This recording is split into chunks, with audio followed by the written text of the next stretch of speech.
స్థానిక 4వ డివిజన్ రాజేంద్రనగర్ నందు గల ఎస్పీ కచేరీ నగరపాలక సంస్థ ప్రాథమిక పాఠశాల నందు 78వ స్వాతంత్ర దినోత్సవ వేడుకలు ఘనంగా జరిగాయి. కార్యక్రమానికి పాఠశాల ప్రధానోపాధ్యాయుడు ఐ ఇందిరాదేవి అధ్యక్షతన వహించగా ఎస్ఎంసీ చైర్మన్ శ్రీమతి దుర్గా, స్థానిక వార్డు టీడీపీ ఇన్ఛార్జ్ మాజీ కార్పొరేటర్ నక్క చిట్టిబాబు మువ్వెన్నెల జెండా ఎగురవేశారు. సందర్భంగా అమెరికా పయోరీకి చెందిన నిత్య అక్షర పోతుకూచి ఆర్థిక సహకారంతో 10,000 రూపాయల గల నోటు పుస్తకాలను, పెన్నులను, పెన్సిళ్లను, క్రియాన్స్ వగైరా అందించారు.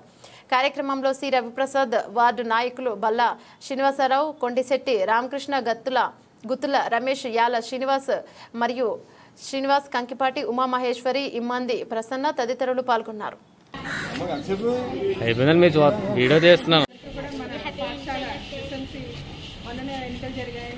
పోయిన సంవత్సరం కూడా దుర్గగారే ఉన్నారు పేరెంట్స్ కమిటీ చైర్మన్గా. ఈ సంవత్సరం కూడా ఏకగ్రీవంగా చైర్మన్గా మన దుర్గగారే ఎన్నుకోవడం జరిగింది. ఈ తరఫున మా పాఠశాలకు మీ అందరికీ కూడా స్వాగతం పలుకుతామని.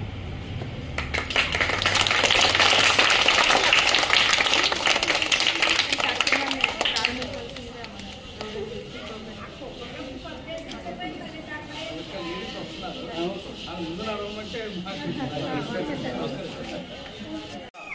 చిత్రహింసలకు గురయ్యి ఎంతోమంది ప్రాణాలు పోగొట్టుకుని ప్రాణత్యాగాలు చేసి ఈ దేశాన్ని బ్రిటిష్ వాళ్ళని ఈ దేశం నుంచి తరిమి కొట్టి మరి 78 సంవత్సరాలు అవుతుంది.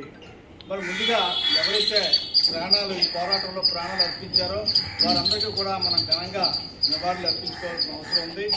మరి వారిని ప్రతిరోజు కూడా స్మరించుకోవాల్సిన అవసరం ఉంది. ఎందుకంటే మనం ఇంత స్వేచ్ఛగా బ్రతకగలుగుతున్నామన్నా, మనం ఇంత స్వేచ్ఛగా నిద్రపోతున్నా, లేకపోతే